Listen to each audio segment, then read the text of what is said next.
Ayan mga kapawis, nag-away na naman yung dalawa. Ay pa dito. Yan, sige. Ayan yung paawat, tayo paawat ng tatapang. Yan, matalo. Ulam mamaya. Yeah.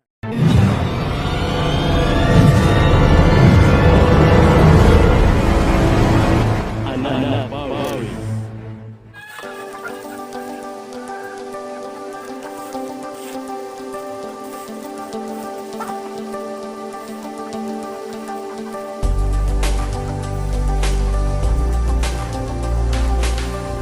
Circle ito.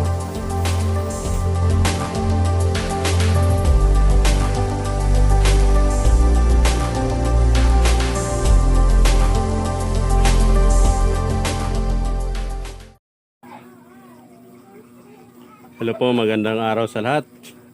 Samahan niyo po ako silipin kung anong nangyayaring kababalaghan sa likod ng bahay ko. Ayan, medyo maliban sa amin mga kapawis, mayroon ibang naninirahan. At yan ay ang mga alaga nating mga manok. Yan ang itlog natin. Bali siya yung may-ari ng walang itlog. Bali, dito sa probinsya namin, bihira lang ang mayroong ganito, no? Hindi pa ganun karami yung nag-aalaga ng Ferenc chicken, yung mga heritage chicken. So, ang ginawa natin, para magkaroon tayo ng ganitong klaseng manok, bumili tayo ng itlog sa mga kaibigan natin. At pina-incubate natin at doon nagumpisa na nagkaroon tayo ng mga ganitong manok. So, ngayon, meron akong mga ngilan-ngilan dito. At hopefully, mga kapawis, pagdating ng panahon dumami ito. At sa tulong ng teknolohiya, yung social media, nagkakaroon tayo ng kahit papano konting kaalaman. Hindi naman tayo eksperto pagdating sa larangan ng pagmamanok. At least kahit papano magkaroon tayo ng konting idea kung paano mag-umpisa. At yung kapawis, yung advantage nito kung mayroon tayong alagang mga manok sa likod bahay natin, no? Anytime, kahit anong oras pwede tayo magkatay. At makasigurado tayo sa karne, ha? Sariwang karne at masustansya karne na ipapakain natin sa mga anak natin, sa pamilya natin. Ito naman kapawis, yung mga pakawala, ito yung native natin dito sa atin. Mga native sila. At pinapakain ni ate, binibigyan ng patuka. Maya-maya konti, punta tayo sa likod para pakainin naman natin yung heritage chicken natin sa kabila.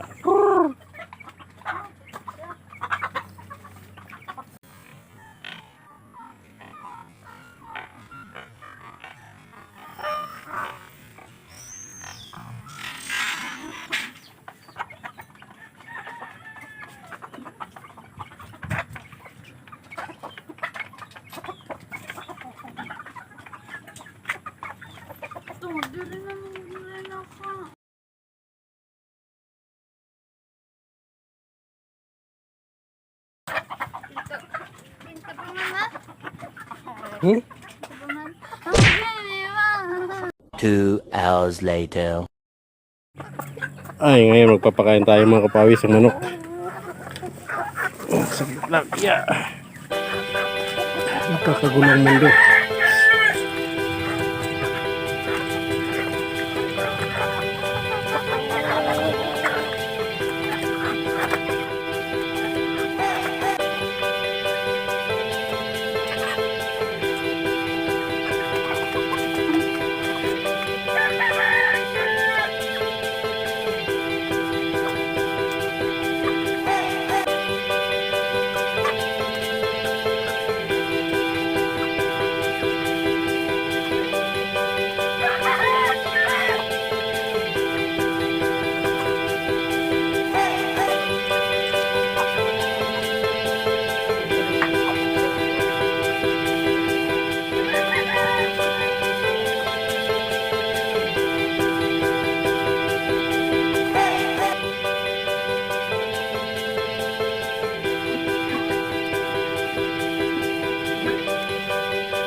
Bali, yung isang grupo na to mga kapawis, bago lang sila sa range, no? Nila, bago kalalagay lang nila dyan.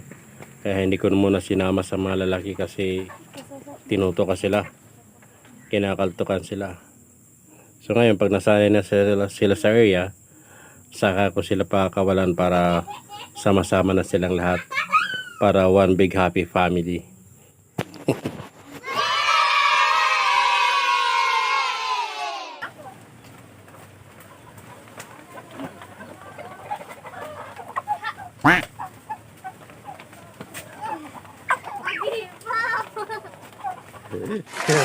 Nahuli pa ako.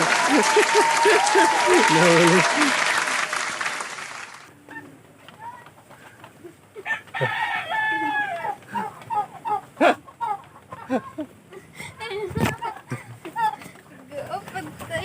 Kagandang dalaga. Oh.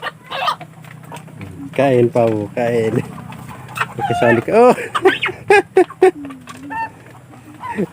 Natatakot, natatakot.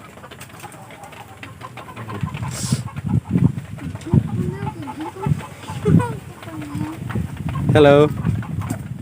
Nahiya siya.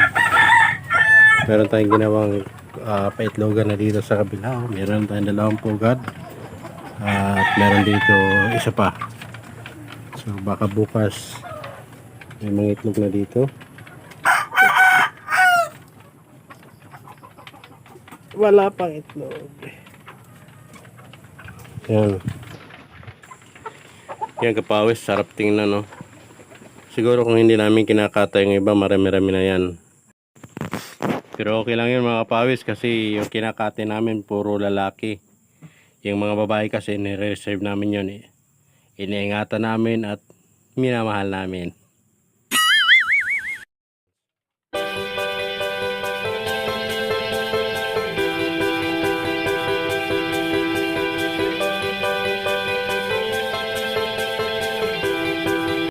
Two hours later. Yan ang Rhode Island natin mga kapawis. Nasa kulang-kulang 4 na kilo yan mga kapawis. Medyo laki-laki na rin. Yan, yung kapatid, no? Yung inahin natin. Tsaka may white tayong inahin. Yan. Tapos meron siyang black astrolop. Yan, yung black astrolop natin mga kapawis, paparamihin natin yan. Tsaka meron dito Rhode Island din. At kung ano-ano bang breed. Yan, yung mga yan gagawin natin inahin. So ayun, at dito pa yung isa mga kapawis, no? Orange. Iwan ko nung